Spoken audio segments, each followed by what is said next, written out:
Les grands espaces, Jean-Rémy ne les fréquente qu'en tournage. Le reste du temps, le réalisateur monte ses documentaires chez lui, en solo. Au début, on se dit que c'est le meilleur endroit pour bosser parce qu'on est à la maison et au final, on se rend compte qu'on a un peu du mal à faire la coupure entre le travail et la vie privée. Et on se dit qu'on aimerait bien parfois avoir c'est peut-être bête, mais cette cassure physique de se déplacer, d'aller dans un nouvel endroit. Elle permet de se mettre psychologiquement dans d'autres conditions et parfois de travailler mieux finalement. Alors, pour rompre le rythme, Jean-Rémy attend qu'une place se libère chez les coworkers. Le principe, louer un bureau pour 80 à 140 € par mois. Là, on arrive dans une des pièces du coworking. Donc, tous les gens qui ont un peu de matériel, ils ont pris des postes fixes.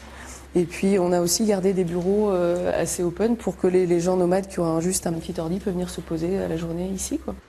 Le point commun de tous ces travailleurs, des indépendants, souvent trentenaires, des journalistes, des photographes, des graphistes, en quête d'échange.